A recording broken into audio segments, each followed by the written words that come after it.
Nag-ready na nga ako dito ng mga gagamitin ko para sa paggagawa ko ng buko fruit salad. Enjoying every moment, everything's gonna be okay as long as I'm Pinabuksan ko na nga kay Jerex mapagmahal yung mga lata ng fruit cocktail para nga masala ko at matanggal ko na nga yung mga sabaw nito. At dahil nga wala akong masyadong malaking lalagyan ay nilagay ko na nga lang dito sa lagayan ng ice cream. Tapos sinala ko na nga rin at pinagsama-sama ko na nga yung iba pang mga prutas. Nagawa din nga pala ako dito ng gulaman na plain lang at gagawin ko nga rin siyang parang buko. Kaso hindi nga maayos ang pagkakapalamig ko dito at medyo malambot pa kaya naman hiniwa-hiwa ko na lang. Bumili nga din pala ako ng sago at saka ng nata dun sa palengke tapos sinugasan ko na nga rin. Pinagsama-sama ko na nga yung buko at gulaman pati yung nata pagkatapos ko nga silang hugasan. Pagkatapos nga pagsama-samahin lahat ng fruit cocktail at saka ng mga sahog ay pinabukas ko na nga kay Jerex mapagmahal yung evap at saka yung condense. Nang mabuksan na nga yung lata ay pinagsama-sama ko na nga sila dito at ibinuhos ko na nga rin agad. Nang malagay ko na nga silang lahat bago ko nga makalimutan ay maglalagay nga pala tayo ng all-purpose cream. Pagkakuha ko nga ng all-purpose cream ay binuksan ko na nga rin kaagad. Pagkatapos ay sinama ko na nga rin siya agad dito sa mga fruit salad. Isang piraso nga lang pala yung nilagay ko dahil hindi naman karamihan tong ginawa ko. Naaalala ko nga nung bata pa ako, hindi kami masyado nagagawa nito dahil nga ang ginagawa ni mama ay macaroni salad. Ewan ko ba talagang hindi ko trip kumain ng macaroni salad dahil sa tuwing kakain ako noon ay umay na nga agad ako.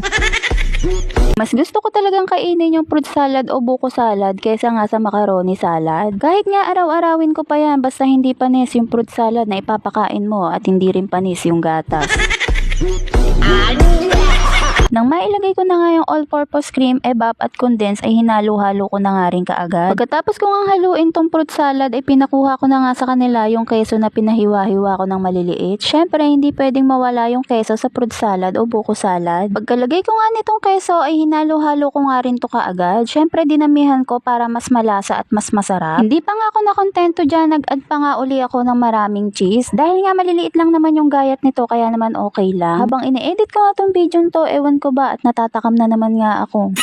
Kung mapapansin nyo nga tong fruit salad na ginawa ko ay hindi nga masyadong kita yung buko. Isang buko nga lang pala yung binili ko at hindi ko na nga dinamihan. Dahil nga nung pumunta kami ng palengke, grabe nga yung presyo ng buko. Hindi ko na nga rin dinamihan kasi kami-kami din lang naman ang kakain. Kahit nga hindi masyadong marami yung Ricardo na salad na ginawa ko, abay masarap yan. Dahil nga ako yung naggawa. Wow! Nang mahalo ko na nga ng maigi to ay pinakuha ko na nga sa kanila yung Tupperware na paglalagyan nitong salad. Ililipat ko nga pala to sa Tupperware para nga mailagay ko ng ayos sa ref. Saktong-sakto nga dahil itong paglalagyan namin ng salad ay yung pinaglagyan ng Jolly Spaghetti. Hindi na nga ako bumili ng mga Tupperware na paglalagyan ng salad dahil sabi ko nga ay saktong-sakto at pwede na nga rin tong paglagyan. Inilipat ko na nga rin kaagad dito at syempre nagpatulong na nga rin ako kay Jerex mapagmahal para nga mas mabilis kaming matapos at mailagay na nga rin agad to sa ref. Bali nakaapat nga kami dyan na Tupperware tapos nga yung dalawa ay binigay ko sa amin at dito naman yung dalawa sa bahay namin. At ayan lang muna for today's mini vlogs. Kita-kits na lang sa susunod ko pang upload. Thank you for watching. Bye!